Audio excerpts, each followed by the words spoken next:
Let's move on to talk about the long-running grooming gang scandal. One of the centres of that scandal was Rotherham, famously.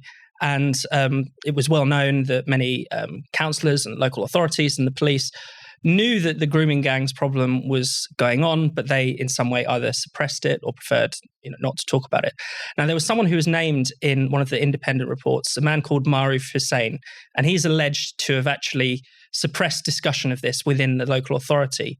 And a GB News investigation has found that he is now working in the NHS as in a senior diversity and inclusion role. I mean, look, what have you made of that? I mean, it's absurd and insulting at the same time, it feels. Yeah, it's frightening, but you can believe that it would happen, that someone who was involved in this scandal in this way would be over-promoted almost immediately back within the public sector. I mean, Hussain was someone who was directly accused of stifling the very conversations that needed to happen in Rotherham in order to deal with this problem. He was also someone who was accused of making spurious allegations of racism in order to shut down the same conversation. He resigned and was then, it appears to have almost immediately found employment elsewhere in the public sector in, as you say, a diversity and inclusion role. He's also someone who's made very questionable remarks about Jews, claiming that they have control and influence because of their resources, in his words. So it is almost beyond belief that this has not yet been widely picked up on. I think it's true to say that the only member of parliament who's picked up on this is Zach Goldsmith. That was what Charlie Peters, who's responsible for the investigation, tweeted earlier today. So it's remarkable this hasn't got greater traction. But also it's worth remembering that in Rotherham, Hussain is one example of a broader problem, which is that individual accountability here has gone completely by the wayside. As well as Alexis Jay's report, there was an IOPC report into the police's handling of Rotherham over those years. And that report was widely criticised because although it made a number of claims about failings at every single level of the police, no one was identified as individually responsible, no heads rolled within the police. And this comes at a time when, at the end of last year, we had an enormous discussion around police accountability. You'll remember all the reports and publications around why it is that disciplinary investigations into the police don't go anywhere. Rotherham wasn't mentioned in that discussion at all.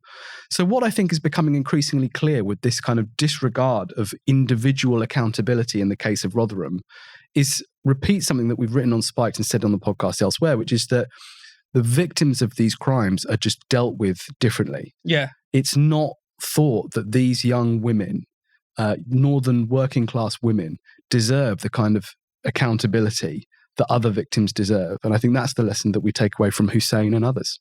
And Tom, isn't it also the case that there's a nervousness around the perpetrators, particularly, talking about their ethnicity? That's something that comes up in just about every single report you see into grooming gangs.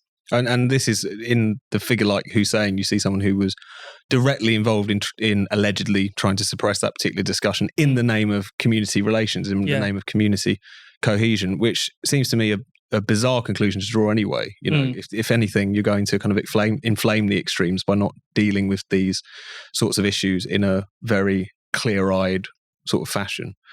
And also just, I think, shows the moral rot at the heart of the kind of, whether we want to call it politically correct, identity politics, wokeness, whatever you might want to say, which has just kind of taken root in so many of our public sector institutions.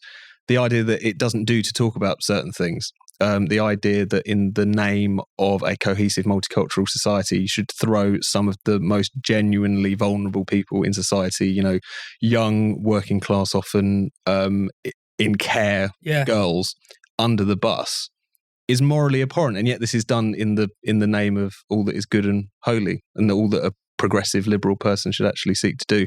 Maybe that's part of the reason people still struggle with it. But then again, I think the fact that this doesn't even register, given the scale of what we're talking about here, in Rotherham, the numbers vary slightly, but 1,500 roughly victims who are found, similar numbers in Telford. This is something that has happened. The length and breadth of England and parts of the rest of the UK as well. And yet we still find ourselves talking endlessly about, again, kind of minor aspects of sexual misconduct in Parliament, for instance. So a journalist gets a knee touch 20 years ago and that's front page news for a week. And yet this, it's not that it's not investigated. There was a time when it wasn't investigated. It took people like Andrew Norfolk at the Times and others to really start to take this particularly seriously. But even at a time when we've got to the point where we know about a lot of these things, we just kind of discuss it and then promptly move on. And that seems to be what's happened in Rotherham as well. Again, no heads rolled. People just moved on, got another job somewhere else, a pretty fair wage, and no one bothered to even kind of check what his particular background was. And it seems quite significant that this was a diversity and inclusion job. I mean, there's been a lot of talk about the proliferation of these non-jobs across the state. I mean, what do you make of that aspect of this, Luke? Well, I think that it clearly, in this case, hides a host of evils, doesn't it? And it's ironic that another aspect of GB News' reporting was that Hussein was appointed to basically lecture the police on diversity, having nonetheless stifled the one of the most significant investigations and complex investigations they'd ever had. And so I guess to diversity seems to be more about kind of baiting and being sectarian. And that, I suppose, what we see in all areas where this is promoted is a kind of push towards defending one's own particular ethnic group or background at the expense of cohesion. Because as Tom suggests, this does not appear to be a figure who is competent in promoting cohesion, but nonetheless has been appointed in quite a senior role designed to do precisely that. And it was interesting as well because on that point about the reasons that were given behind this sort of suppression, not just in Rotherham, but in the media, the kind of general blackout of public discussion, because it was for a very long time that this was essentially presented, the grooming-gangs phenomenon was essentially presented as a far-right conspiracy theory. The only people you would find willing to talk about it were like the BNP and the EDL and so on. In fact, Anne Cryer, the former Labour MP for Keighley, which was one of the kind of earlier people sounding the alarm about this, and of course got all the death threats and shouts of bigotry as a result of this, made exactly this point that when people first came to her to explain what was going on, there was she still even had this level of resistance because the only people I've heard this from is those people, you know. And it just strikes me as if you wanted to kind of create a sort of strategy, unthinking or thinking, that would be basically create a situation where a horrible industrial scale crime was only going to be talked about by the most nefarious people in public debate. This is what you would do.